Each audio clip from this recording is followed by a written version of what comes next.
I'm James Menzies, the editor of Truck News Magazine, and today we're going to be talking about spec'ing construction trucks. I'm joined by Steve Bates. He's a sales manager at Mid-Ontario Truck Center. Now, Steve, you sold a lot of construction trucks over your career. Walk me through some of the mistakes that you see happening time and time again. Well, I started selling trucks back in 1986, so I've been selling construction trucks, focused on construction trucks for nearly 30 years. And one of the big issues that I see, is you really have to know the body side of the business. Once a body's put on a truck, it becomes a truck, and it becomes one entity, one unit per se. And you really have to understand how that body is going to be used. So if you're selling ready-mix trucks, you have to have a pretty decent understanding of the ready-mix industry and how they use their trucks. You know, how they would use the truck for curb pouring, etc. And if you're selling refuge trucks, you need to know a little bit about how that truck is going to operate in door-to-door refuse pickup or roll-offs or commercial front-end loaders, and ditto for dump trucks. So I think knowing how the truck is going to be utilized, almost knowing as much as the body manufacturer knows when you're selling the chassis, even though you're not typically selling the body. But once it becomes one unit, it becomes one unit, and it's never separable. You don't see chassis and bodies being separated after the fact. So when a construction truck customer comes in here, walk me through the process of that conversation that you have with them to understand their business and to put them in the right truck.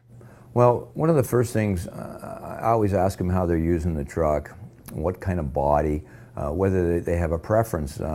Many truck customers have preferences for bodies that are strong, and in some cases stronger than the actual chassis.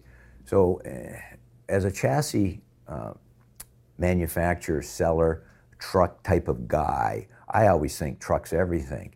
But a lot of customers that are using construction trucks actually are using the componentry on the body. And a good example is a mixer truck.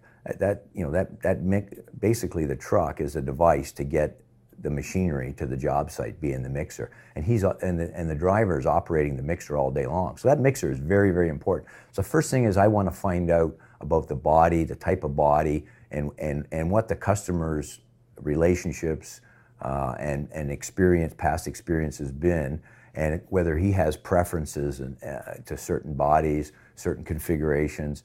And then we talk about the truck. I just see too much horsepower always being sold. I hate overselling horsepower. Probably stems back in the old days when we couldn't change horsepower on trucks and you really had to make all your decisions, and we actually used to do it. We calculate horsepower required to do a job. It's old school in today's world. I still think like that to a degree, so I don't like overselling horsepower. Why buy horsepower that you don't need to get the job done? Okay, well, that's a great point about choosing the right body. I've heard you say before that there's very little divorce that happens in a construction truck between body and truck. So there's some planning that's involved, not just in how you're going to use the truck immediately, but how long are these various parts of the truck going to last? Well, I find, and I'm just going to generalize in saying this, but just in general, there is actually a lot of lack of planning when people are buying construction trucks. And I'm not talking about one or two, the typical company that has one or two trucks. I'm talking about some large companies that they really wait until they have a major engine failure, transmission failure, something on a 15, 18-year-old truck, and then they turn around and decide to buy a truck next week and try to find one on the dealer's lot. And that's a very expensive proposition to go down that road. And I call it lack of planning, lack of foresight. One of the industries that does a great job in planning is the ready-mix industry. They plan the obsolescence of their trucks. They know what trucks right now they're going to get rid of in the spring, and they've already ordered their replacement trucks. They've done this traditionally ever since I've been selling trucks. And they do a great job of it. But that is one of the unique industries that does that. So many others do exactly the opposite.